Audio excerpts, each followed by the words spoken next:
තස්ස භගවතෝ අරහතෝ සම්මා සම්බුද්දස්ස නමෝ තස්ස භගවතෝ අරහතෝ සම්මා සම්බුද්දස්ස නමෝ තස්ස භගවතෝ අරහතෝ සම්මා සම්බුද්දස්ස. මහා සංඝරත්නයන් අවසරයි ශ්‍රද්ධාවත් පින්වතුනි, අපිට අද දවසේ සාකච්ඡා කරන්නට තියෙන්නේ අනන්තර ප්‍රත්‍ය පිළිබඳව. මේ අනන්තර ප්‍රත්‍ය පිළිබඳව සාකච්ඡාව සිද්ධ කරන වෙලාවේ විශේෂයෙන් අපි මතක් කරනවා අද දවසේ අනන්තර ප්‍රත්‍යයට අමතරව අපි අනන්තර, සමානන්තර, අනන්තර උපනිස්සය, නත්ති සහ විගත කියන මේ ප්‍රත්‍යයන් පහත් මේ සාකච්ඡාව තුළම සිද්ධ කරනවා, සිද්ධ වෙනවා. ඒ නිසා එහෙමනම් අද දවසේ අපි සියලුම ප්‍රත්‍ය පහක් පිළිබඳව මේ සාකච්ඡාව සිද්ධ කරනවා. මොකද මේ අනන්තර ප්‍රත්‍ය හා සමානවම සමානන්තර, අනන්තර උපනිස්සය, නත්ති විගත කියන මේ ප්‍රත්‍යයන්ගෙත් ත්‍රිරාශිය සර්ව ප්‍රකාරයෙන්ම සමානයි. ත්‍රිරාශිය මේ ප්‍රත්‍යයන් පහේම සර්ව ප්‍රකාරයෙන් සමාන නිසා අපිට මේ ප්‍රත්‍යයන් පහම එකට අරගෙන සාකච්ඡා කිරීමේ හැකියාව තියෙනවා. දැන් කෙනෙකුට අදහසක් එන්න පුළුවන් අපි මේ ප ဋ ාණ වන්දනා පොතේ ආදී මේ ප ဋ ාණේ සජ්ජායනා කරනකොට අනන්තර උපනිස්සය කියලා ප්‍රත්‍යක් අපි සජ්ජායනා කරන්නේ නැහැ නේ කියලා. එහෙම නැත්නම් අපි අනන්තර උපනිස්සය කියලා ප්‍රත්‍යක් අහලා නැහැ නේ කියලා කෙනෙකුට හිතෙන්න පුළුවන්. දැන් උපනිස්සය ප්‍රත්‍යයට ආවහම ඒ උපනිස්සය ප්‍රත්‍ය සාකච්ඡා කරනකොට උපනිස්සය ප්‍රත්‍ය කොටස් තුනකට බෙදලා භාග්‍යවතුන් වහන්සේ දේශනා කරලා තියෙනවා. ආරම්මන උපනිස්සය, අනන්තර උපනිස්සය සහ පකතු උපනිස්සය කියලා. මේ කොටස් තුනෙන් අනන්තර උපනිස්සය කියන කොටසේ ස්වરૂපාර්ථය, එහෙම නැත්නම් අනන්තර උපනිස්සය කියන කොටසේ ත්‍රිරාශිය මේ අනන්තර, සමානන්තර, නත්ති විගත කියන ප්‍රත්‍යයන් එක්ක සර්ව ප්‍රකාරයෙන්ම සමානයි. ඒ නිසා අනන්තර උපනිස්සය ප්‍රත්‍යයත් මෙතනට අරගෙන තමයි අපි සාකච්ඡාව සිද්ධ කරන්නේ. දැන් ප ဋ ාණේ ওই බුරුම රටේ උගන්වන ක්‍රමවේදයේදී ප්‍රත්‍ය 24ක් අපි දැන් දන්නවා වුණාට බුරුම රටේ උගන්වන ක්‍රමවේදයේදී ප්‍රත්‍ය 56ක් පිළිබඳව එතෙන්දී සාකච්ඡා කරනවා. ඒ සාකච්ඡා කරනකොට මේ සමහර ප්‍රත්‍යයන් ගණයන් විදියට කොටස් විදියට බෙදලා තමයි ඉගෙන ගන්න තියෙන්නේ. අන්න එහෙම ඉගෙන ගන්නකොට මේ අනන්තර ආදී මේ ප්‍රත්‍ය පහයි, තව ආසේවන ප්‍රත්‍ය, අනන්තර කර්ම ප්‍රත්‍ය කියන මේ ප්‍රත්‍ය හතම අනන්තර උපනිස්සය ගණය කියලා එක කොටසක් විදියට තමයි එතෙන්දී උගන්වන්නේ. එහෙමනම් මේ කියන අනන්තර උපනිස්සය ගණයේ තියෙන ආසේවන සහ අනන්තර කර්ම ප්‍රත්‍ය කියන මේ ප්‍රත්‍යයන් දෙක මේ ප්‍රත්‍ය පහට වඩා යම් වෙනසක් තියෙන නිසා අපි මේ ප්‍රත්‍ය දෙක මෙතෙන්දී සාකච්ඡා කරන්නේ නැහැ. නමුත් අනන්තර උපනිස්සය ප්‍රත්‍යයත් මේ අනන්තර, සමානන්තර, නත්ති විගත වගේ සමානවම මොනවද ත්‍රිරාශිය තියෙන නිසා තමයි අපි මෙතෙන්දී මේ ප්‍රත්‍ය පහම අරගෙන මේ සාකච්ඡාව සිද්ධ කරන්නේ. එහෙමනම් අපි බලන්න ඕන මේ කියන විදිහට අනන්තර, සමානන්තර, අනන්තර උපනිස්සය, නත්ති විගත කියන මේ ප්‍රත්‍යයන් පහේම ත්‍රිරාශිය කොහොමද එන්නේ? එහෙම නැත්නම් ප්‍රත්‍ය මොනවද? ප්‍රත්‍ය උප්පන්න මොනවද කියලා අපි බලන්නට ඕන. එහෙමනම් මේ කියන ප්‍රත්‍යයන් පහේම ප්‍රත්‍ය බවට පත් වෙන්නේ. මේ ප්‍රත්‍යයන් පහේම මේ ප්‍රත්‍ය ශක්ති පහම ගැඹුණ ප්‍රත්‍යයන් බවට පත් වෙන්නේ මොනවද? පෙර පහළ වුණ සිත් 89ත්, චෛතසික 52ත්, අනන්තර, සමානන්තර, අනන්තර උපනිස්සය, නත්ති විගත කියන මේ ප්‍රත්‍යයන් පහේම ප්‍රත්‍ය ධර්ම බවට පත් වෙනවා. පෙර සිත් 89යි, චෛතසික 52යි. රහතන් වහන්සේගේ චුතිසිත හැර පෙර සිත් 89යි, චෛතසික 52යි ප්‍රත්‍ය බවට පත් වෙනවා. ප්‍රත්‍ය උප්පන්න බවට පත් වෙන්නේ මොනවද? පසුව පහළ වෙන සිත් 89ත්, චෛතසික 52ත් ප්‍රත්‍ය උප්පන්න බවට පත් වෙනවා. එහෙමනම් මේ අනන්තරාදී ප්‍රත්‍යයන් පහක් ඇයි භාග්‍යවතුන් වහන්සේ දේශනා කරලා තියෙන්නේ? අනන්තර ප්‍රත්‍ය කියලා කියන්නේ මොකද්ද? මේ අනන්තර ප්‍රත්‍ය ශක්තිය කියලා කියන්නේ.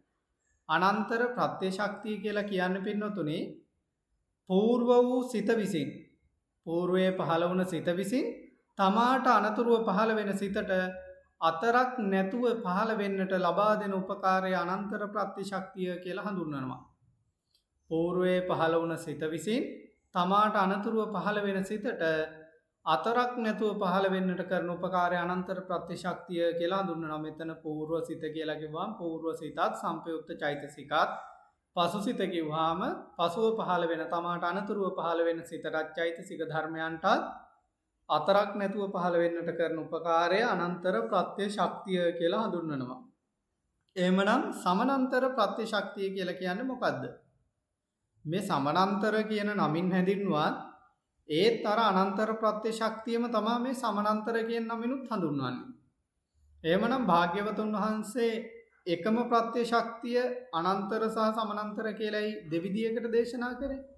ඔය භාග්‍යවතුන් වහන්සේගේ දේශනා විලාසයේ සමහර දේශනාවන් තියෙනවා මේ අවබෝධ ධර්මය අවබෝධ කරන පුද්ගලයින්ගේ ආද්‍යාශය දැනගෙන දේශනා කරනවා. දැන් කෙනෙකුට අනන්තර ප්‍රත්‍ය එහෙම නැත්නම් අනන්තර පච්චේන පච්චයෝ කියනකොට අවබෝධ වෙන්න පුළුවන්. තව කෙනෙකුට සමානන්තර පච්චේන පච්චයෝ කියනකොට අවබෝධ වෙන්නත් එහෙමත් සත්ව කොටසක් ඉන්න පුළුවන්. මෙන්න මේ දෙගොල්ලන්ගේම හිතසුව පිණිස එහෙමනම් මේ ධර්මය අවබෝධ කරන්න උත්සාහවත් වෙන ඔබෙත් මගේත් හිතසුව පිණිස තමා භාග්‍යවතුන් වහන්සේ අනන්තර ප්‍රත්‍ය ශක්තියම අනන්තර ප්‍රත්‍ය සහ සමානන්තර ප්‍රත්‍ය කියලා වචන දෙකකින් මේ දේශනා කරන්නේ. ඒ කෙනාට වැටහෙන ආකාරයට උන්වහන්සේ දේශනා කරනවා. ඊළඟට අනන්තර උපනිශ්‍රේ ප්‍රත්‍ය කියලා කියන්නේ මොකද්ද? අනන්තර උපනිශ්‍රේ ප්‍රත්‍ය ශක්තිය කියන්නේ මොකද්ද කියලා අපි දැනගන්න ඕන. දැන් ඔය උපනිශ්‍රේ ප්‍රත්‍ය කියලා කියනවා ප්‍රත්‍ය ධර්ම විසින් ප්‍රත්‍යෝපන්න ධර්මයන්ගේ පහළවීමට සහ පැවැත්මට බලවත්ව උපකාර කරන ප්‍රත්‍ය හඳුන්වන උපනිශ්‍රේ ප්‍රත්‍ය ශක්තිය කියලා. එhmenan මේ අනන්තර උපනිශ්‍රේ ප්‍රත්‍ය ශක්තිය කියලා කියන්නේ పూర్වයේ පහළ වුණ චිත්ත චෛතසික තමාට අනතුරුව පහළ වෙන චිත්ත චෛතසිකයන්ට අතරක් නැතුව පහළ වීම සඳහා සිදු කරන බලවත් වූ උපකාරය අනන්තර උපනිශ්‍රේ ප්‍රත්‍ය ශක්තිය කියලා හඳුන්වන්න පුළුවන්. අර අනන්තර ප්‍රත්‍ය ශක්තිය වගේම තමයි හැබැයි මෙතෙන්දි බලවත්ව උපකාර කරනවා. මේ බලවත්ව උපකාර කරන නිසා අනන්තර උපනිශ්‍රේ ප්‍රත්‍ය කියලා හඳුන්වනවා. එහෙමනම් මේ අනන්තර උපනිශ්‍රේ ප්‍රත්‍යෙත් ප්‍රත්‍යයන් වෙන්නේ පූර්ව සිත 89යි චෛතසික 52යි ප්‍රත්‍ය උප්පන්න බවට පත් වෙන්නේ පසුව පහළ වෙන සිත 89යි චෛතසික 52යි. ඊළඟට නත්ති ප්‍රත්‍ය. නත්ති ප්‍රත්‍ය කියලා කියන්නේ මොකද්ද? නත්ති ප්‍රත්‍ය ශක්තිය කියලා කියන්නේ මොකද්ද? දැන් අපි දන්නවා මේ సంతානේ එක සිතක් පහළ වෙලා තියෙද්දි ඒ සිත නිරුද්ධ වෙන්න කලින් තව සිතකට පහළ වීමේ අවස්ථාවක් නැහැ මේ సంతානය තුල. එහෙමනම් මේ පහළ වුණ හිත නිරුද්ධ වුණොත් තමයි තව හිතක් මේ సంతානේ පහළ වෙන්නේ. එහෙමනම් මේ పూర్වයේ පහළ වුණ සිත තමාට අනතුරුව සිතක් පහළ වීම සඳහා නිරුද්ධ වෙලා යන්න ඕන.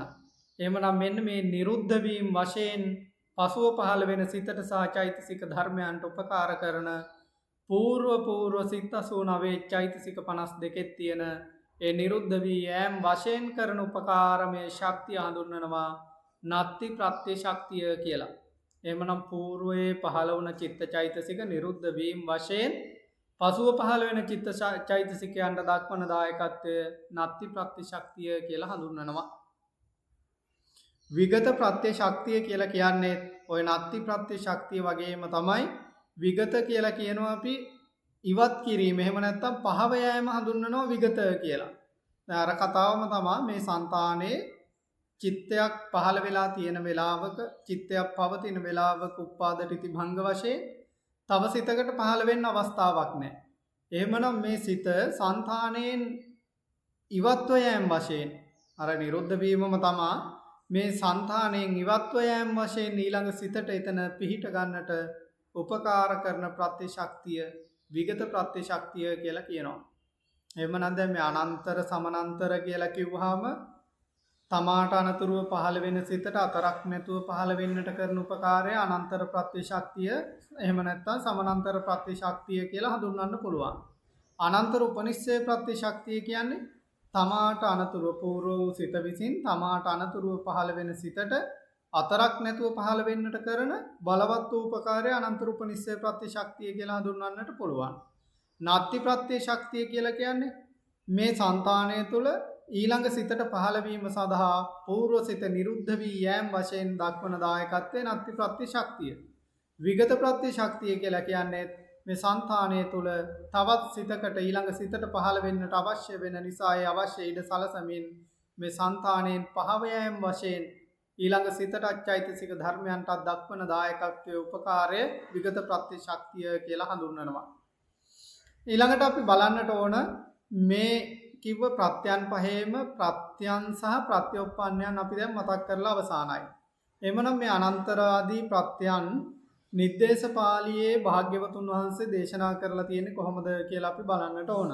චක්කු විඥාන ධාතු තං සම්පයුත්තකාච ධම්මා මනෝ ධාතුයා තං සම්පයුත්තකානංච ධම්මානං අනන්තර පච්චේන පච්චයෝ මනෝ ධාතු තං සම්පයුත්තකාච ධම්මා මනෝ විඥාන ධාතුයා තං සම්පයුත්තකානංච ධම්මානං අනන්තර පච්චේන පච්චයෝ කියලා අපි මෙන්න මේ කොටස එක කොටස පළවෙනි කොටස විදිහට අපි ඔය ටික ගන්න ඕන. චක්කු විඥාන ධාතු තං සම්පයුත්තකාච ධම්මා මනෝ ධාතුයා තං සම්පයුත්තකානංච ධම්මානං අනන්තර පච්චේන පච්චයෝ මනෝ ධාතු තං සම්පයුත්තකාච ධම්මා මනෝ විඥාන ධාතුයා තං සම්පයුත්තකානංච ධම්මානං අනන්තර පච්චේන පච්චයෝ කියන මෙන්න මේ සම්පූර්ණ කොටසම පළවෙනි කොටස විදිහට ගන්නට ඕන. ඊට පස්සේ දෙවෙනි කොටස සඳහන් වෙනවා සෝත විඥාන ධාතුව කියලා පටන් ගන්න.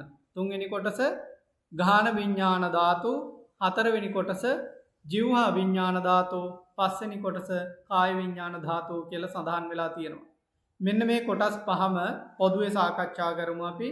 චක්කු විඥාන ධාතු තං සම්පයුත්තකාච ධම්මා කියලා කිව්වහම චක්කු විඥාන සිතත් සම්පයුක්ත වෙලා තියෙන චෛතසික ධර්මත් මනෝ ධාතු. දැන් මේ පංචද්වාරික චිත්ත වීතියක් ගත්තාම චක්කු විඥාන සිතට අනුතුරුව පහළ වෙන මනෝ ධාතුව මොකද්ද? චක්කු විඥාන සිතට අනුතුරුව පහළ වෙනවා සම්පටිච්ඡන සිත. එහෙමනම් මේ සම්පටිච්ඡන සිත මනෝ ධාතුව කියලා අපි හඳුන්වනවානේ. එහෙමනම් මෙන්න මේ චක්කු විඥාන සිත අර සම්පටිච්ඡන සිතට චක්කු විඥාන සිත සම්පටිච්ඡන සිතට අතරක් නැතුව පහළ වෙන්නට උපකාර කරන නිසා තමා චක්කු විඥාන ධාතු තං සම්පයුත්තකාච ධම්මා මනෝ ධාතුයා තං සම්පයුත්තකානංච ධම්මානං අනන්තර පච්චේන පච්චයෝ කියලා සඳහන් කරන්නේ ඒ කාරණාව. ඊළඟට සඳහන් වෙනවා මනෝ ධාතු තං සම්පයුත්තකාච ධම්මා මනෝ විඥාන ධාතුයා තං සම්පයුත්තකානංච ධම්මානං අනන්තර පච්චේන පච්චයෝ කියලා ඊළඟට සඳහන් වෙලා තියෙනවා. මෙතෙන්දි පින්නතුනි විශේෂයෙන් දැනගන්නට ඕන මේ මනෝ ධාතු කියලා හඳුන්වපු සම්පටිච්ඡන සිත. මනෝ ධාතු තං සම්පයුත්තකාච ධම්මයේ සම්පටිච්ඡන සිතත් සමග සම්පයුක්ත වන චෛතසිකයි මනෝ ධාතුව කියලා හඳුන්වන මේ චිත්තුප්පාදයේම මනෝ විඥාන ධාතුය. දැන් සම්පටිච්ඡන සිතට පස්සේ මොකද්ද පහළ වෙන්නේ? සම්පටිච්ඡන සිතට අනතුරුව සම්තිරණ සිත තමයි පහළ වෙන්නේ. එහෙමනම් මේ සම්පටිච්ඡන සිත සම්තිරණ සිතට අනන්තර පච්චේන පච්චය අතරක් නැතුව පහළ වෙන්නට උපකාර කරනවා කියලා අපි අර්ථය දැනගන්නට ඕන. ඊළඟට අපි ඊතුරු කොටස් 4 සෝත විඥාන ධාතු, ගාහන විඥාන ධාතු, ජීවා විඥාන ධාතු සහ කාය විඥාන ධාතු කියලා මේ පටන් ගන්න කොටස් 4ෙත් එහෙමනම් වෙනස් වෙන්නේ පින්නතුනි මේ චක්කු විඥාන ධාතු කියන තැනට අපි ගත්ත චක්කු විඥාන සිත් යුගලෙන් ඒ පහළ වෙන සිත අරගෙන තමයි අපි කතා කරේ. අනෙක් මේ කියන කොටස් 4 සෝත විඥාන ධාතු කියලා කියනකොට සෝත විඥාන සිත් යුගලෙන් ඒ පහළ වෙන සිත අනන්තර ප්‍රත්‍ය භාවයෙන් මනෝ ධාතුවට එහෙම නැත්නම් සම්පටිච්ඡනයට උපකාර කරනවා. සම්පටිච්ඡනේ මනෝ ධාතුව මනෝ විඥාන ධාතුය අර සම්තිරණ සිතට අනන්තර භාවයෙන් උපකාර කරනවා කියලා මේ විදිහට ඉතිරි පද ටිකේ අපි අර්ථය ගන්නට දැනගන්නට ඕන. සෝත විඥාන ධාතුව කියලා කිව්වම සෝත විඥාන යුගලය, ගාහන විඥාන ධාතුව කියලා කිව්වම ගාහන විඥාන යුගලය, ජීවා විඥාන ධාතුව කියලා කිව්වම ජීවා විඥාන යුගලය, ඊළඟට කාය විඥාන ධාතුව කියලා කිව්වම දුක්ඛ සහගත සහ සුඛ සහගත කාය විඥාන යුගලයෙන් ඒ මොහොතේ පහළ වෙන එක සිතක් තමයි. දැන් මේ යුගලයම කියලා කිව්වම යුගලයම එකවර පහළ වෙනවා කියලා ගන්න එපා. ඉෂ්ඨාරම්මණයක් නම් කුසල විපාකයේ පහළ වෙනවා, අනිෂ්ඨාරම්මණයක් නම් අකුසල විපාකයේ පහළ වෙනවා. මේ කුසල විපාකයේ පහළ වෙන වෙලාවේ ඇති වෙන කුසල විපාක දීපංච විඥාන සිද්ධායෙන් ඒ කුසල විපාකයේ යම් සිතක් පහළ වෙනවා නම් ඒ සිත ඊළඟට සම්පටිච්ඡන සිතට උපකාර කරනවා අනන්තර ප්‍රත්‍ය භාවයෙන්. ඒ සම්පටිච්ඡන සිත සම්තිරණ සිතට අනන්තර භාවයෙන් උපකාර කරනවා. ඔන්න ඔය කාරණාව තමයි මේ පළවෙනි කොටස් 5 1 2 3 4 5 කියලා අපි දැන් මේ අංක කරගත්ත කොටස් පහේම සාකච්ඡා කරන්න තියෙන්නේ ඔන්න ඔය කාරණාව. දැන් කෙනෙකුට මේ කොටස් ඉගෙන ගන්නකොට චිත්ත වීති පිළිබඳව නම් අවබෝධය තියෙන්නට ඕන. ඒ අවබෝධය නැති කෙනෙකුට පුළුවන් මේ වෙලාවෙම මේ දේශනාව නවත්තලා හරි අභිධර්ම මාර්ගය ආදී පොතක් අරගෙන මේ චිත්ත වීති පිළිබඳව තමන්ගේ දැනුම නැවත අලුත් කරගෙන මේ දේශනාව ශ්‍රවණය කරන්න පුළුවන්. එහෙම නැති වුණොත් එහෙම ප ဋ ාණ ප්‍රකරණයම හරිම ගැඹුරුයි, හරි අමාරුයි, තේරුම් ගන්න අපහසුයි වගේ අදහසකට එන්න පුළුවන්. මේ චිත්ත වීති පිළිබඳව අවබෝධයක් නැති කෙනෙක් දැන් මෙතනින් එහාට මේ දේශනාව අපිත් එක්ක සාකච්ඡාවට සම්බන්ධ වුණාම ඒ නිසා අපි ඉතින් චිත්ත වීති පිළිබඳ දැනුම දැන් කවුරු හරි චිත්ත වීති ඉගෙන ගත්ත කෙනෙක් චිත්ත වීති වලට සටහනක් දාගෙනම කරගත්ත කෙනෙකුට පුළුවන් දැන් මේ දේශනාව චිත්ත වීති වලට තමන්නේ ලියාගත්ත මොකක් හරි සටහනක් තියෙනවා නම් මේ සටහන දිග අරගෙන චිත්ත වීති ටික ඇඳලා තියෙනවා නම් මේ චිත්ත වීතියේ ස්වාමින් වහන්සේ කියන්නේ මෙන්න මේ සිත මේ සිත ඊළඟට පහළ වෙන්නේ මොකද්ද? සිත චක්කු විඥාන සිතට අනතුරුව සම්පටිච්ඡනේ පහළ වෙනවා. සම්පටිච්ඡනේට අනතුරුව සම්තීරණේ පහළ වෙනවා. සම්තීරණයට අනතුරුව වොත්තපනේ පහළ වෙනවා. සම්තීරණයට අනතුරුව වොත්තපනේ පහළ වෙනවා. වොත්තපනේට අනතුරුව ජවන සිත් පහළ වෙනවා ආදී වශයෙන් මේ දැන් අපි පිළිවෙලටම කියනවා නෙමෙයිනේ. දැන් භාග්‍යවතුන් වහන්සේගේ දේශනාවේ ඔය අපි අඳින චිත්ත වීතිය පිළිවෙලටම දැන් මේ ප ဋ ාණ ප්‍රකරණේ නිर्देशයට ඇවිල්ලා උන්වහන්සේ දේශනා කරලා නැහැ. දැන් ඊළඟ පාඩ දෙක කොහොමද පටන් ගන්නෙ? පුරිමා කුසලා ධම්මා පච්චිමානං කුසලානං ධම්මානං අනන්තර පච්චේන පච්චයෝ පුරිමා කුසලා ධම්මා පච්චිමානං අභ්‍යාකතානං ධම්මානං අනන්තර පච්චේන පච්චයෝ කියලා 6 වෙනි කොටස සඳහන් වෙලා තියෙනවා. 7 වෙනි කොටස එනවා පුරිමා අකුසලා ධම්මා පච්චිමානං අකුසලානං ධම්මානං අනන්තර පච්චේන පච්චයෝ පුරිමා අකුසලා ධම්මා පච්චිමානං අභ්‍යාකතානං ධම්මානං අනන්තර පච්චේන පච්චයෝ කියලා මෙන්න මේ 6 වෙනි කොටස සහ 7 වෙනි කොටස එහෙම සඳහන් වෙලා තියෙනවා. එතකොට මේ 6 වෙනි කොටසේ අර්ථය කොහොමද ගන්නෙ? පුරිමා කුසලා ධම්මා පච්චිමානං කුසලානං ධම්මානං. දැන් කුසල් සිත් අපිට පහළ වෙන්නේ චිත්ත වීතියක මොන කොටසේදීද කුසල් සිත් පහළ වෙන්නේ? ජවන විදිහට විතරයි අපිට කුසල් සිත් චිත්ත වීතිය තුලදී පහළ වෙන්නේ. එහෙමනම් මේ පුරිමා කුසලා ධම්මා පච්චිමානං කුසලානං ධම්මානං කියලා කිව්වහම පළවෙනි ජවන සිත දෙවෙනි ජවන සිතට අනන්තර භාවයෙන් උපකාර කරනවා. දෙවෙනි ජවන සිත දැන් මේ කුසල් ජවන් 7ක් කියලා අපි ගනිමු. පළවෙනි ජවන් සිත දෙවෙනි ජවනයේට අනන්තර භාවයෙන් උපකාර කරනවා. දෙවෙනි ජවන සිත තුන්වෙනි ජවන සිතට අනන්තර භාවයෙන් උපකාර කරනවා. තුන්වෙනි ජවන සිත හතරවෙනි ජවන සිතට අනන්තර භාවයෙන් උපකාර කරනවා. හතරවෙනි සිත පස්වෙනි සිතටත් පස්වෙනි සිත හයවෙනි සිතටත් අනන්තර භාවයෙන් උපකාර කරනවා. හයවෙනි කුසල ජවන සිත හත්වෙනි කුසල ජවන සිතට අනන්තර භාවයෙන් උපකාර කරනවා.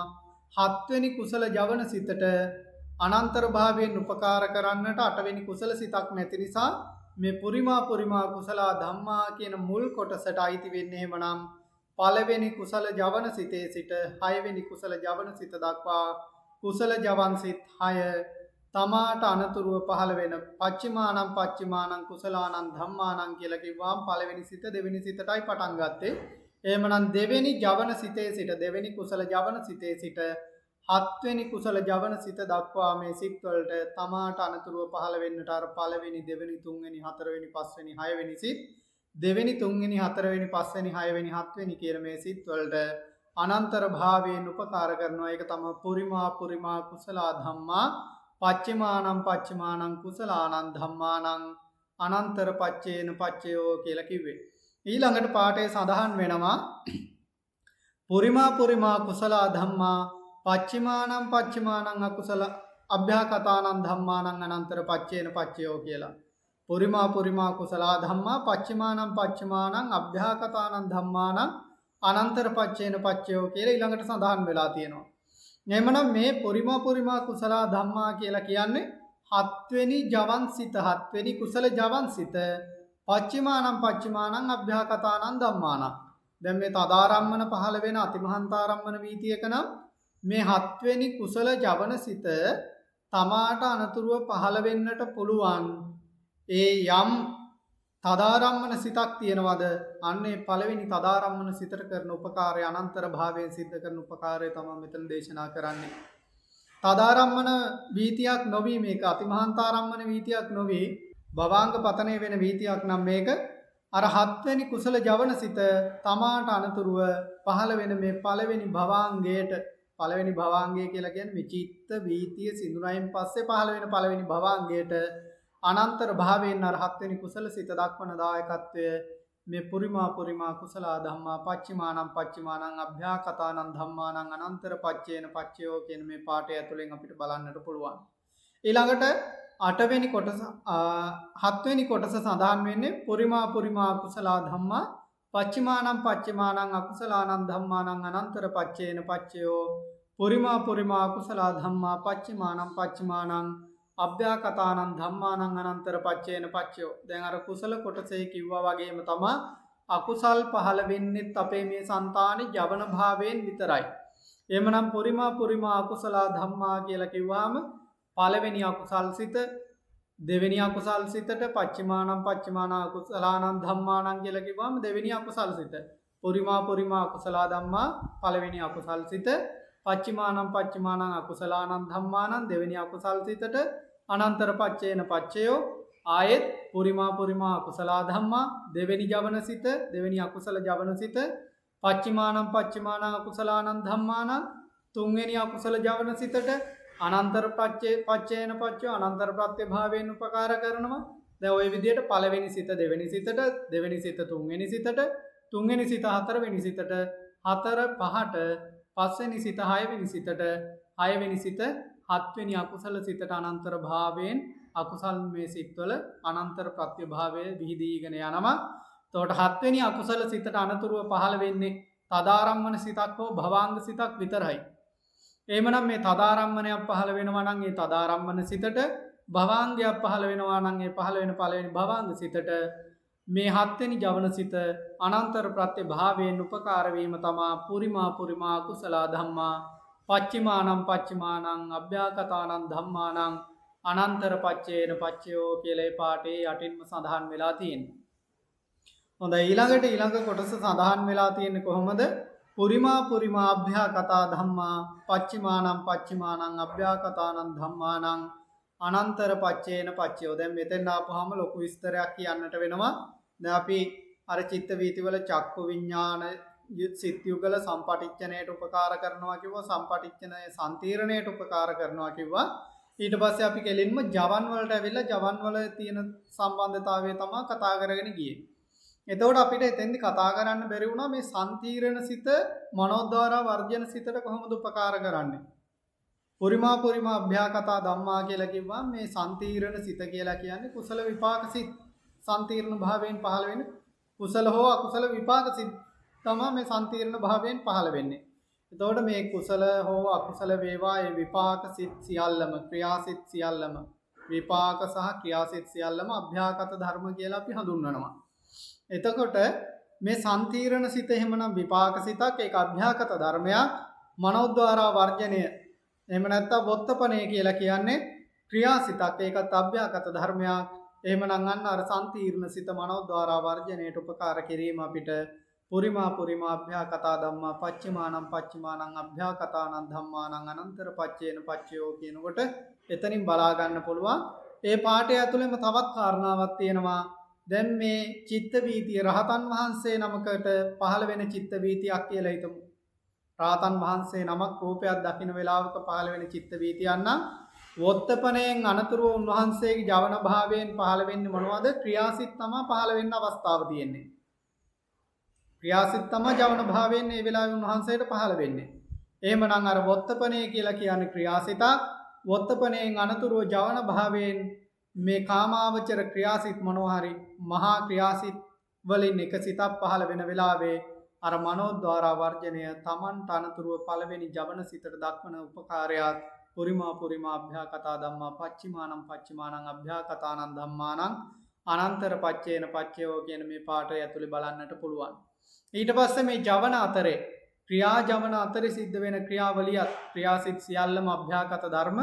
එහෙමනම් පෙර ජවන සිත් පසුපසු ජවන සිත් වලට අනන්තර භාවයෙන් උපකාර කිරීමත් පුරිමා පුරිමා අභ්‍යාකතා ධම්මා පච්චිමානං පච්චිමානං අභ්‍යාකතානං ධම්මානං අනන්තර පච්චේන පච්චයෝ කියලා බලන්නට පුළුවන්.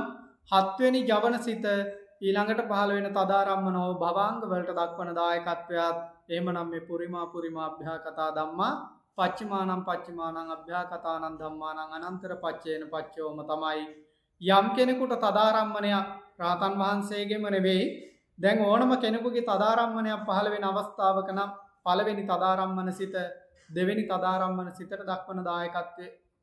පළවෙනි තදාරම්මන සිත දෙවෙනි තදාරම්මන සිතට තදාරම්මන භාවයෙන් පහළ වෙන්නේ මොනවද? විපාක සිත් පහළ වෙන්නේ. එහෙමනම් මේ පළවෙනි තදාරම්මන සිත දෙවෙනි තදාරම්මන සිතට දක්වන දායකත්වයක් පුරිමා පුරිමා අභ්‍යාකතා ධම්මා පච්චිමානං පච්චිමානං අභ්‍යාකතානං ධම්මානං අනන්තර පච්චේන පච්චයෝම තමයි. ඊළඟට භවාංග පතනයක් නම් සිද්ධ වෙන්නේ චිත්ත වීතිය සිදිලා ඒ චිත්ත වීතියෙන් අනතුරුව පහළ වුණ පළවෙනි භවාංග සිත ඊළඟ භවාංග සිතට උපකාර කිරීමත් පුරිමා පුරිමා අභ්‍යාකතා ධම්මා පච්චිමානං පච්චිමානං අභ්‍යාකතානං ධම්මානං අනන්තර පච්චේන පච්චයෝම තමයි. ඒ භවාංග සිත ඊළඟ භවාංග සිතට මේ විදියට භවාංගයෙන් භවාංගයට ප්‍රත්‍ය වීමත් පුරිමා පුරිමා අභ්‍යාකතා ධම්මා පච්චිමානං පච්චිමානං අභ්‍යාකතානං ධම්මානං අනන්තර පච්චේන පච්චයෝ කියන මේ පාඩය ඇතුලේ සංග්‍රහ කරලා අපිට විස්තර කරලා බලන්නට පුළුවන්. ඊළඟට සඳහන් වෙනවා පුරිමා පුරිමා අභ්‍යාකතා ධම්මා පච්චිමානං පච්චිමානං කුසලානං ධම්මානං අනන්තර පච්චේන පච්චයෝ.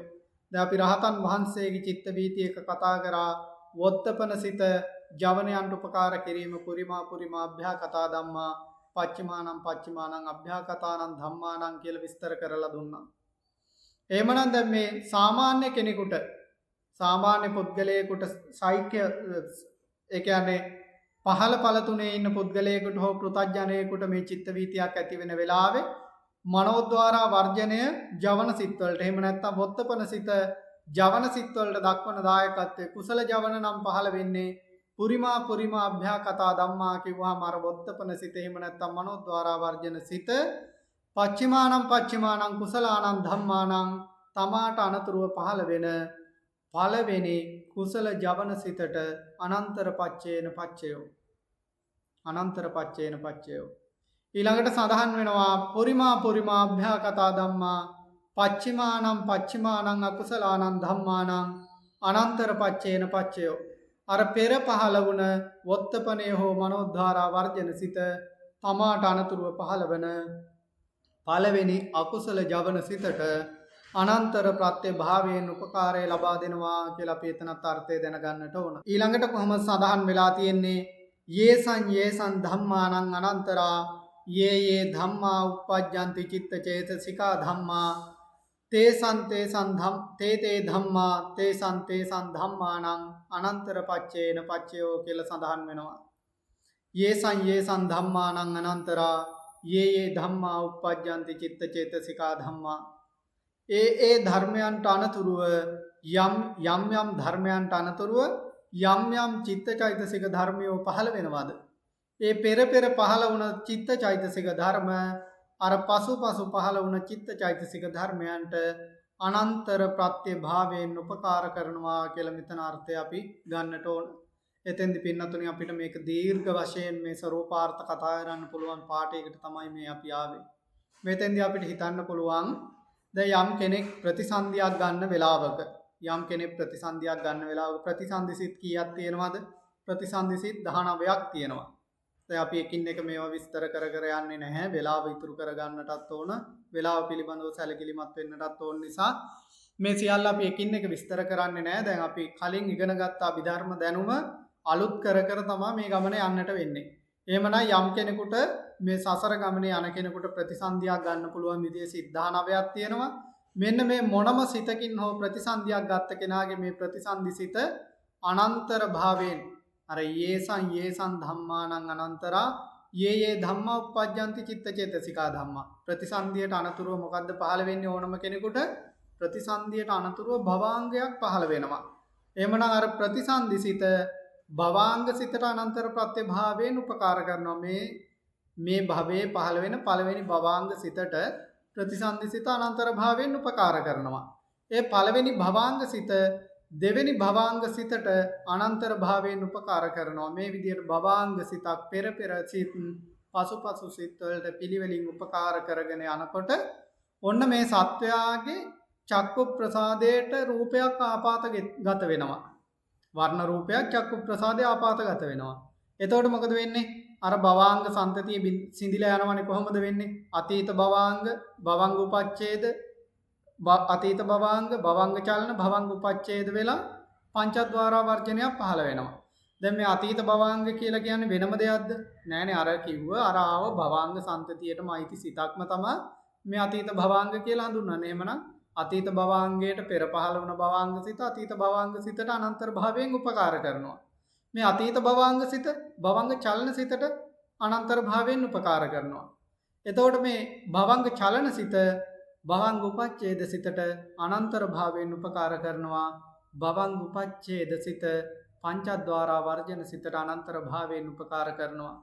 මෙතෙන්දී අපි විශේෂයෙන් දැනගන්නට ඕන මේ රූපාදී ආරම්මණයක් අරමුණු කරගෙන පංචද්වාරික චිත්ත වීතියක් පහළ වෙනවා නම් පංචද්වාරික චිත්ත වීතියක් පහළ වෙනවා නම් ඒ පහළ වෙන්නේ පංචවෝකාර සත්වයින්ට විතරක් නිසා මේ භවංග උපච්ඡේද සිතාදී එහෙම නැත්නම් මේ ප්‍රතිසන්දිය මේ කියන පංචද්වාරික වීතිය පහළ වෙන කෙනාගේ ප්‍රතිසන්දිය එහෙමනම් මේ පංචවෝකාරයට අදාළ ප්‍රතිසන්දියක් විතරයි. එහෙනම් පංචවෝකාර ප්‍රතිසන්දි සිත් කීයක් තියෙනවද? 15ක් තියෙනවා. මොනවද? සම්තිරණ සිත් 2යි, මහා විපාක සිත් 8යි, රූපාවචර විපාක සිත් 5යි කියන මෙන්න මේ සිත් 15න් තමයි පංචවෝකාර කෙනෙක් ප්‍රතිසන්දි ගන්නෙ. ඒ පංචවෝකාර කෙනෙකුට විතරයි දීපංච විඥාන සිතක් පහළ වෙන්නේ. එහෙමනම් අර පංචද්වාරා වර්ජන සිතට උපකාර කරේ මොන භවාංග සිතක්ද? පංචවෝකාර භවංග උපච්ඡේද සිතක් තමා පංචද්වාරා වර්ජන සිතට අනන්තර භාවයෙන් උපකාර කරේ.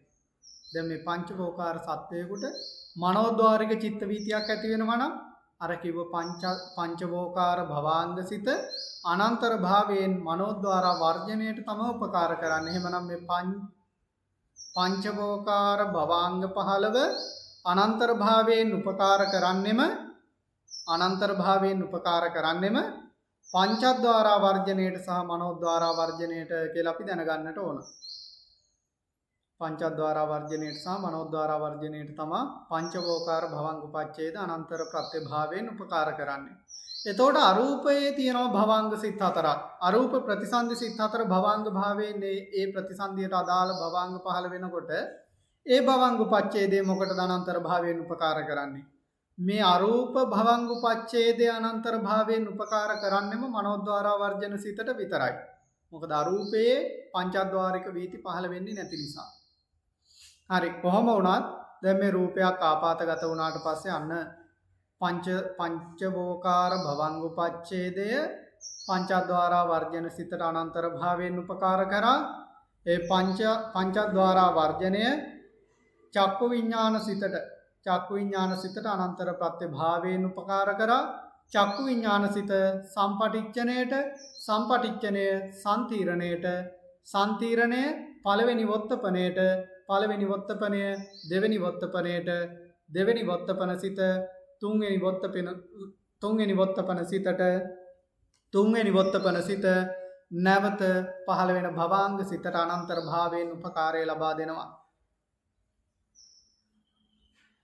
මේ චිත්ත වීතිය අතිමහන්තාරම්මන හෝ මහන්තාරම්මන චිත්ත වීතියක් නම් මේක කොහොමද වෙන්නේ? අර පංචවෝකාර භවංග උපච්ඡේද සිත පංචද්වාරා වර්ජන සිතට අනන්තර ප්‍රත්‍යයෙන් උපකාර කරනවා.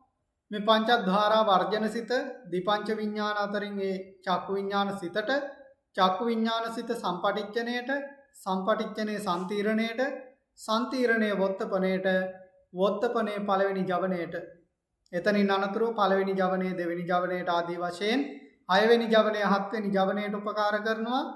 7 වෙනි ජවනය තදාරම්මන වීතියක් නම් මේක පළවෙනි තදාරම්මණයට, පළවෙනි තදාරම්මණය දෙවෙනි තදාරම්මණයට, මේක මහන්තාරම්මන වීතියක් වෙලා තිබ්බනම් මේ 7 වෙනි ජවන් සිත මොකටද උපකාර කරන්නේ? පංචවෝකාර භවාංග සිත් 15 අතරින් ඒ වෙලාවේ පහළ වෙන භවාංග සිතට තමයි මේ 7 වෙනි ජවන සිත උපකාර කරන්නේ. එතකොට මේ ජවන සිත් විදිහට මොනවද පහළ වෙන්න පුළුවන්? කුසල් සිත් 8 පහළ වෙන්න පුළුවන්, ක්‍රියා සිත් 8 පහළ වෙන්න පුළුවන්, අකුසල් සිත් 12 පහළ වෙන්නට පුළුවන්. හසිතුප්පාදේ පහළ වෙන්න පුළුවන් මේ ජවන් විදියට. තදාරම්මන විදියට සිත් 11ක් පහළ වෙන්න පුළුවන්. ඒ තදාරම්මන විදියට පහළ වෙන්න පුළුවන් සිත් 11න් සුදුසු සිතකට තමයි උපකාර කරන්නේ. ඊට පස්සේ පංචවෝකාර භවාංග 15ක් පහළ වෙන්න පුළුවන්. අපි මතක් කරා මොනවද කියලා මේ 15න් ඒ අදාළ පහළ වෙන භවාංග සිතට තමයි මේ වෙලාවේ මේ 7 වෙනි ජවන සිත උපකාර කරන්නේ. ඉතින් මේක දැන් විභූතාරම්මන හෝ අවිභූතාරම්මන වීතියක් නම් මේ පහළ වෙන්නේ පංචවෝකාරයේ පහළ වෙන එකක් නම් අර පංචවෝකාර භවංග උපච්ඡේදය මනෝද්වාර වර්ජණයට තමයි උපකාර කරන්නේ කිව්වා. අපි පොදුවේ ගත්තොත් රූප හෝ අරූප කාම රූප අරූප මේ මොන තලයක හරි ඉන්න කෙනෙකුට පහළ වෙන මනෝද්වාර වර්ජන වීතියක නම් අර කියන භවංග උපච්ඡේද සිත් 19න් මෙතෙන්දි ගන්න පුළුවන්. අරූප හතරක් ගන්න පුළුවන් මනෝද්වාර වර්ජණයට අරූප හතරක් අනන්තර භාවයෙන් උපකාර කරනවා කියලා අපි කිව්වනේ. එහෙමනම් මේ කියන භවාංග උපච්ඡේද සිත් 19 මනෝද්වාර වර්ජණයට අනන්තර ප්‍රතිභාවයෙන් උපකාර කරනවා. ඒ මනෝද්වාර වර්ජණය පළවෙනි ජවන සිතට පළවෙනි ජවන සිත දෙවෙනි ජවන සිතට ආදී වශයෙන් පිළිවෙලින් 6 වෙනි ජවන සිත 7 වෙනි ජවන සිතට අනන්තර ප්‍රතිභාවයෙන් උපකාර කරනවා. 7 වෙනි ජවන සිත එතනින් අනතුරුව භවාංග වලට පළවෙනියටම පහළ වෙන මේ චිත්ත වීතියෙන් අනතුරුව පහළ වෙන පළවෙනි භවාංග සිතට අනන්තර භාවයෙන් උපකාරය ලබා දෙනවා. අපි ඉතින් මේ විදිහට මේ යේසං ධම්මානං අනන්තරා යේ ධම්මා uppajjanti චිත්ත චේතසිකා ධම්මා තේ ධම්මා තේසං ධම්මානං අනන්තර පච්චේන පච්චයෝ කියන මේ පාඩය සවිස්තරව සාකච්ඡා කරන්නට පුළුවන් පාඩයක් පින්නතුනි. දැන් මේ කතා කරගෙන ආපු කොටස විශේෂයෙන් මතක් කරන්න ඕන මේ ජවන භාවයෙන් දේශ සහගත ජවන දෙක පහළ වුණොත් එහෙම ජවන භාවයෙන් දේශ සහගත ජවන නම් පහළ වෙන්නේ මේ ජවනයට අනතුරුව උපේක්ෂා සහගත තදාරම්මන 6 විතරයි පහළ වෙන්නේ. අපි දැන් අර කලින් කිව්වා ජවන විදිහට පහළ වෙන්න පුළුවන් කාම ජවන් 29ම කියලා. ඒ 29ම අපි පොදුවේ කතා කරනකොට කිව්වා තදාරම්මන 11ට උපකාර කරනවා කියලා.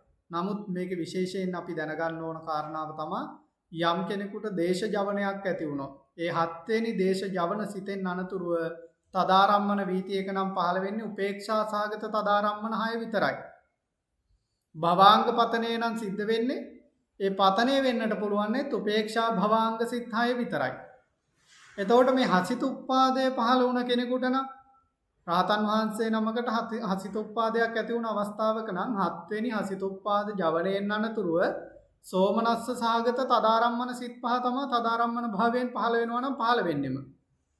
තදාරම්මන පහළ නොවි භවාංග පතනය නම් සිද්ධ වෙන්නේ ඒ කෙනාට මේ කියන 7 වෙනි ජවන සිතෙන් අනතුරුව හසිතුප්පාද 7 වෙනි ජවන සිතෙන් අනතුරුව පහළ වෙන්නේ පංචවෝකාර ත්‍රි හේතුක භවාංග සිත් 9 විතරයි. පංචවෝකාර ත්‍රි හේතුක භවාංග සිත් 9 විතරයි පහළ වෙන්නේ. ඊළඟට මේ මහා ක්‍රියා සෝමනස්ස සිතක් නම් මහා ක්‍රියා සෝමනස්ස සහගත මහා ක්‍රියා සිතක් නම් ජවන භාවයෙන් පහළ වෙන්නේ සෝමනස්ස සහගත මහා ක්‍රියා සිතක් නම් ජවන භාවයෙන් පහළ වෙන්නේ ඒ 7 වෙනි ජවනයේට අනතුරුව පහළ වෙන්නට පුළුවන්නේ තදාරම්මන පහළ වෙනවා නම් සෝමනස්ස සහගත තදාරම්මන 5 විතරයි. භවාංග පතනයක් නම් සිද්ධ වෙන්නේ ත්‍රි හේතුක භවාංග 13න් එකක් විතරයි භවාංග භාවයෙන් පහළ වෙන්නේ. එතකොට උපේක්ෂා සහගත මහා ක්‍රියාසිතක් නම් ජවන විදිහට පහළ වුණේ ඒ 7 වෙනි උපේක්ෂා සහගත මහා ක්‍රියා ජවන සිතට අනතුරුව පහළ වෙන්න පුළුවන් තදාරම්මන භාවයෙන් උපේක්ෂා සහගත තදාරම්මන 6ට විතරයි. එහෙම නැත්නම් භවාංග පතනයක් නම් වෙන්නේ ත්‍රි හේතුක භවාංග 13ටම පතනය වීමේ අවස්ථාව තියෙනවා. මේ විදිහට ඉතින් අපි මේ ජවන කාමාවචරයේ කෙනෙකුට පංචද්වාරික වීතියක් හෝ මනෝද්වාරික වීතියක් ඇති වුණාම පොදුවේ පහළ වෙන්න පුළුවන් ජවන 29ක් තියෙනවා. කාම ජවන 29ක්. එතනින් අනතුරුව තදාරම්මන 11ක් පහළ වෙන්න පුළුවන්. එහෙම නැත්නම් පංචවෝකාර භවාංග 15 පහළ වෙන්න පුළුවන් කියලා අපි පොදුවේ කිව්වට මෙන්න මේ කිව්ව බෙදීමත් අපේ ඔළුවේ තියෙන්න ඕන. එහෙමනම් දේශ ජවන නම් පහළ වුණේ ඒ දේශ 7 වෙනි ජවනයේට අනතුරුව උපේක්ෂා සහගත තදාරම්මන 6න් එකක් විතරයි තදාරම්මන භාවයෙන් පහළ වෙන්නේ. භවාංග පතනය සිද්ධ වෙන්නේ උපේක්ෂා සහගත භවාංග 6න් එකක් විතරයි මේ භවාංග භාවයෙන්ුත් පහළ වෙන්නේ. එතකොට හසිතුප්පාදේ නම් ජවන භාවයෙන් පහළ වුණේ ඒ 7 වෙනි හසිතුප්පාද ජවනයේට අනතුරුව තදාරම්මන පහළ වෙනවා නම් සෝමනස්ස සහගත තදාරම්මන පහෙන් එකක් විතරයි පහළ වෙන්නේ. භවංග පතනේ නම් සිද්ධ වෙන්නේ පංචවෝකාර ත්‍රි හේතුක භවංග නවයෙන් එකක් විතරයි මේ හසිතුප්පාද 7 වෙනි ජවනයේට අනතුරුව භවංග භාවයෙන් පහළ වෙන්නේ. මෙන්න මේ බෙදීම පිළිබඳව අපේ ඔළුවේ තියෙන්නට ඕන අදහසක් තියෙන්නට ඕන. නැත්නම් අපිට සමහර ධර්ම කාරණා විසඳ ගන්න ගියාම මේ තැන්වලදී අපි ඉර වෙන්න පුළුවන් ධර්මය අමාරුයි කියලා හිතෙන්නේ මේ සියුම් තැන් පිළිබඳව අවබෝධයක් නැතුව අපි ඉස්සරහට ගියාම තමයි අපිට එහෙම හිතෙන්නේ. ඊළඟට අපි අර්පණා වීතියක් අරගෙන බැලුවාම අර්පණා වීතියක් කොහොමද පහළ වෙන්නේ? අතීත භවාංග චලන, භවංග උපච්ඡේද, මනෝද්වාරා වර්ජන, පරිකර්ම, උපචාර, අනුලෝම, ගෝත්‍රභු, එහෙම නැත්නම් වෝදාන, ඊට පස්සේ අර්පණා. කොහොමද වෙන්නේ චිත්ත වීතිය?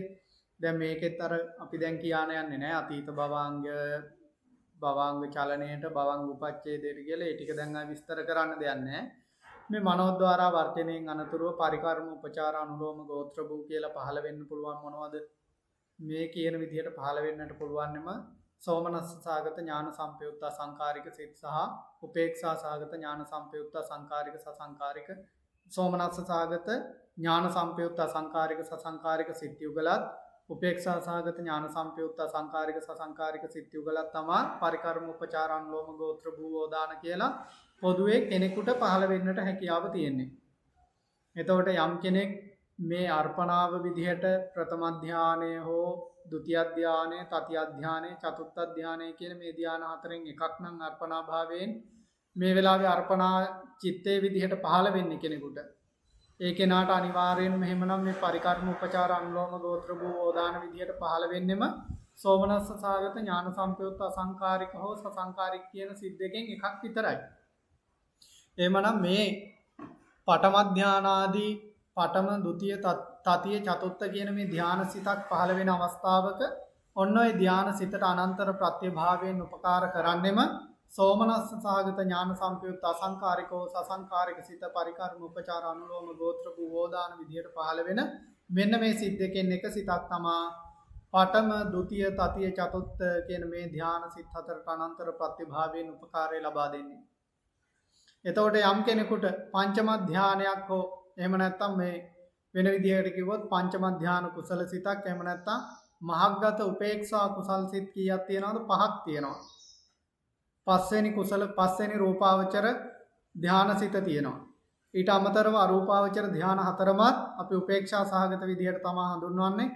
එහෙමනම් මෙන්න මේ කියන ධාන පහෙන් එකක් පහළ වෙනකොට ඒ ධාන පහට අනන්තර ප්‍රත්‍යභාවයෙන් අනුලෝමාදී වශයෙන් පහළ වෙලා උපකාරය ලබා දෙන්නේ උපේක්ෂා සහගත ඥාන සම්පයුක්ත අසංකාරිකෝ සසංකාරික කුසල සිත.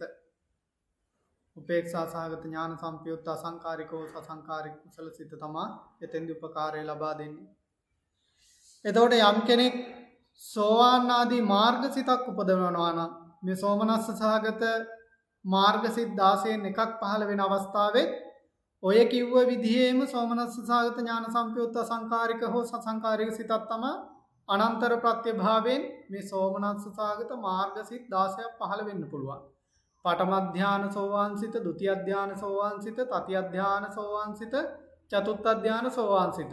ওই විදිහටම සකදාගාමී සිත් 4යි, අනාගාමී සිත් 4යි, අරිහත් සිත් 4යි මේ සෝමනස්ස සහගතව මේ කියන මාර්ග සිත් 16ක් තියෙනවා. මෙන්න මේ මාර්ගයේ උපදවන වෙලාවේ මේ සෝමනස්ස සහගත මාර්ග සිත් 16ට අනන්තර ප්‍රත්‍යභාවයෙන් අනුලෝම ගෝත්‍රභු වෝදාන ආදී මේ විදිහට උපකාරය ලබා දෙන්නේ සෝමනස්ස සහගත ඥාන සම්පයුක්ත අසංකාරික හෝ සසංකාරික සිත විතරමයි. අසංකාරික හෝ සසංකාරික සිත විතරමයි උපකාරය ලබා දෙන්නේ.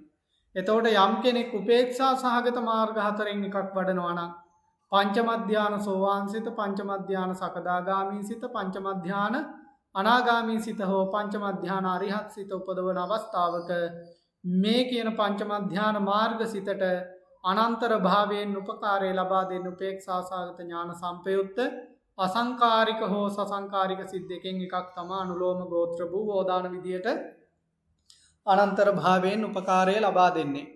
ඊළඟට යම් කෙනෙක් සෝවාන් පහළ ඵලයක් සෝවාන් ආදී මේ පහළ ඵලයක් උපදවන අවස්ථාවක සමාපatti වීතියකට සමවදින අවස්ථාවකත් මෙන්න මේ පහළ පළවලේ සමාපatti වීතීන්ට රහතන් වහන්සේගේ අපි දැන් මෙතෙන්දි කතා කරගෙන ආවේ සෝමනස්ස සහගත ඥාන සම්පයුක්ත අසංකාරික සසංකාරික කුසල් සිත් වලින් දක්වන අනන්තර භාවයෙන් ඒ කුසල් සිද්දෙක් කටයුතු කරන අවස්ථාව නිසා සෝමනස් සෝවාන් සකදාගාමි අනාගාමි කියන මේ රහත් මේ මාර්ගඵලලාභීන් වහන්සේලාව උන්වහන්සේලාගේ ඵල සමවතට සමාදින අවස්ථාවේ උන්වහන්සේලා ඵල සමවතට සමාදින අවස්ථාවේ මෙන්න මේ කිව්ව පහළ ඵලසිත 12ට පහළ ඵලසිත 12 මොනවද? පඨම ධාන සෝවාන් ඵලසිත, ဒုတိ ය ධාන සෝවාන් ඵලසිත, තතිය ධාන සෝවාන් ඵලසිත, චතුර්ථ ධාන සෝවාන් ඵලසිත. සිත් 4යි එතන මේ විදිහට සකදාගාමි සිත් 4යි අනාගාමි සිත් 4යි සියලුම සිත් 12යි. මෙන්න මේ සිත් 12 සමාපatti වීතියක් පහළ කරන අවස්ථාවක මේ සිත් 12ට සෝමනස්ස සහගත ඥාන සම්පයුක්ත අසංකාරික සසංකාරික කියන කුසල් සිත් දෙකෙන් එක සිතක් අනන්තර ප්‍රත්‍ය භාවයෙන් උපකාරය ලබා දෙනවා. අනන්තර ප්‍රත්‍ය භාවයෙන් උපකාරය ලබා දෙනවා. ඊළඟට මේ පහළ පළවල තියෙන උපේක්ෂා සහගත සිත් තුනක් තියෙනවනේ. පංචම ධාන සෝවාන් සිත, පංචම ධාන සකදාගාමි සිත, පංචම ධාන අනාගාමි ඵලසිත. මේ ඵලසිත තුන ඵල සමවතට සමාදින වෙලාවේ මෙන්න මේ ඵලසිත තුනට උපේක්ෂා සහගත ඥාන සම්පයුක්ත අසංකාරික සහ සසංකාරික කුසල් සිත් දෙකෙන් එකක් අනන්තර ප්‍රත්‍ය භාවයෙන් උපකාරය ලබා දෙනවා. ඉතින් අපිට ඔන්න ඔය විදිහට මේ ප්‍රත්‍යයන් තවත් දීර්ඝව සාකච්ඡා කරන්න පුළුවන්. මේ ප්‍රත්‍යයන් වලට ඇවිල්ලා ස්වરૂපාර්ථ දීර්ඝව සාකච්ඡා කරන්නට පුළුවන්. ඉතින් අපිට ඉදිරියේදීත් අවස්ථාව ලැබෙන විදිහට මේ අනන්තර සමානන්තර ආදී ප්‍රත්‍යයන් දීර්ඝව සාකච්ඡා කරමු. දැන් මේ ලැබිලා තියෙන කාලයේත් යම් සීමා සහිත භාවයක් තියෙන නිසා අපි දේශනාව අවසන් කරන්නට බලාපොරොත්තු වෙනවා. අපි අනන්තර සහ සමානන්තර කියන ප්‍රත්‍ය දෙක අරගෙන දැන් මේ සාකච්ඡාව සිද්ධ කරගෙන ගියා. කෙනෙකුට හිතෙන්න පුළුවන් ස්වාමින් වහන්සේ නත්ති ප්‍රත්‍ය සහ විගත ප්‍රත්‍ය සාකච්ඡා කරේ නෑනේ කියලා. නත්ති ප්‍රත්‍යය සහ විගත ප්‍රත්‍යෙත් පින්නතුනි දේශපාලියේ භාග්‍යවතුන් වහන්සේ කොහොමද දේශනා කරන්නේ? සමානන්තර නිරුද්ධා චිත්තචේතසිකා ධම්මා පටුප්පන්නානං චිත්තචේතසිකානං ධම්මානං නත්ති පච්චේන පච්චයෝ කියලා නත්ති ප්‍රත්‍ය හඳුන්වනවා. ඊට පස්සේ විගත ප්‍රත්‍ය සමානන්තර විගතා චිත්තචේතසිකා ධම්මා පටුප්පන්නානං චිත්තචේතසිකානං ධම්මානං විගත පච්චේන පච්චයෝ කියලා සඳහන් වෙලා තියෙනවා. මෙතන මේ සමානන්තර නිරුද්ධා එහෙම නැත්නම් සමානන්තර විගතා කියලා කියන්නේ పూర్වයේ පහළ වෙලා නිරුද්ධ වෙලා යන චිත්තචෛතසික නිරුද්ධ වීම භාවයෙන් එහෙම නැත්නම් పూర్වයේ පහළ වුණ චිත්තචෛතසික ධර්ම පහව යෑම භාවයෙන් පටුප්පන්නානං චිත්තචේතසිකානං ධම්මානං වර්තමානයේ ඉන් අනතුරුව පහළ වෙන චිත්තචෛතසික ධර්මයන්ට නත්ති පච්චේන පච්චයෝ නත්ති ප්‍රත්‍යයෙන් උපකාර කරනවා. විගත පච්චේන පච්චයෝ විගත ප්‍රත්‍යයෙන් උපකාර කරනවා කියලා මේ විදිහට අර්ථය දැනගන්නට ඕන. ඒ කාරණාවම තමයි එමනම් යේසන් ධම්මානං අනන්තරා යේ ධම්මා uppajjanti චිත්තචේතසිකා ධම්මා තේ ධම්මා තේසන් ධම්මානං අනන්තර පච්චේන පච්චයෝ කියලා සඳහන් වුණෙත් ඔන්න ඔය කාරණාව. එහෙම නැත්නම් චක්කු විඥාන ධාතු තං සම්පයුක්ත කාච ධම්මා මනෝ ධාතු යතං සම්පයුක්ත කාණංච ධම්මානං අනන්තර පච්චේන පච්චයෝ මනෝ ධාතු තං සම්පයුක්ත කාච ධම්මා මනෝ විඥාන ධාතු යතං සම්පයුක්ත කාණංච ධම්මානං අනන්තර පච්චේන පච්චයෝ ආදී වශයෙන් මේ නොඑක් ආකාරයෙන් දේශනා කරපු අනන්තර සමානන්තර ප්‍රත්‍යයේ ඒ සියලුම පාඨයන් කැටි කරලා බුදුරජාණන් වහන්සේ නත්ති සහ විගත ප්‍රත්‍යයන් දෙකක් දේශනා කරලා තියෙන්නේ. ඒ නිසා යම් කෙනෙක් මේ අනන්තර ප්‍රත්‍ය ඉගෙන ගත්තොත් පඤ්ඤා වාරයට අදාළව අනන්තර ප්‍රත්‍ය, සමානන්තර ප්‍රත්‍ය, අනන්තර උපනිස්සය ප්‍රත්‍ය සහ නත්ති විගත කියන ප්‍රත්‍යයන් පහම ඉගෙනගෙන අවසන් කරා වෙනවා. එහෙමනම් අපි අද දවසේ මේ අනන්තර, සමානන්තර, අනන්තර උපනිස්සය, නත්ති විගත කියන ප්‍රත්‍යයන් දීර්ඝ වශයෙන් සාකච්ඡාව සිද්ධ කරා. මේ විදිහට මේ සාකච්ඡා මේ වශයෙන් රැස්පත් කරගත්ත සෑම සියලු කුසලයක්ම අපි සෑම සියලු දෙනෙක් නමින්ම මිය පරලෝකීය සියලුම ඥාති හිත මිත්‍රාදීන්ටත් අනුමෝදන් කරමු. පින් බලාපොරොත්තු වෙන දෙවියන් බ්‍රහ්මයන් ඇතුළු සෑම සියලු දෙනෙකුටමත් අනුමෝදන් වෙන්නට ලැබේවා කියලා ප්‍රාර්ථනා කරමු. ඒ වගේම විශේෂයෙන් මීට දින කිහිපයකට පෙර අපවත් වෙන්නට යෙදුන එනම කියන්නට අවසරයි. දනව්කන්ද අරණ්‍ය සේනාසනාධිපති ගලගෙදරගම බෝධිධම්ම ලොකු ස්වාමීන් වහන්සේගේ ඒ ප්‍රාණකාරයා පින් අනුමෝදන් වෙන්නට පුළුවන් ස්ථානයක සිටිනවා නම් එතුමන්ටත් මේ සෑම සියලු කුසලයන්ම Taman විසින් සිද්ධ කරගත්ත කුසල්සේ අනුමෝදන් වෙන්නට ලැබේවා. දුක්ඛිත ජීවිතයක උපත ලබා ඇත්තන් දුකින් අත මිදෙන්නට, සැපවත් ජීවිතයක උපත ලබා ඇත්නම් ඒ සැපවත් ජීවිතවල ආයු වර්ණ සැප බල ප්‍රඥාවන් වඩා වර්ධනය කරගෙන බොහෝම ඉක්මනින් නිවනින් උන්වහන්සේටත් සැනසෙන්නට මේ කුසල් හේතු වේවා කියලා කවුරුත් ප්‍රාර්ථනා කරමු. ඒ වගේම මේ ධර්මයේ විනය මේ දක්වා රැගෙන ආපු අතීතයේ පටන් වර්තමානයේ දක්වා ආචාර්ය උතුමන් වහන්සේලාටත් මේ කුසල් අනුමෝදන් කරමු. අනුමෝදන් වෙන්නට ලැබෙත්වා. ඒ වගේම අපි කාටත් මේ උතුම් වූ කුසලයේ බලයෙන් උතුම් වූ නිවනින් සැනසෙන්නට මේ කුසලයේ කාන්තෙන් හේතුවක් උපනිශ්‍රයක් බවටම පත් වේවා.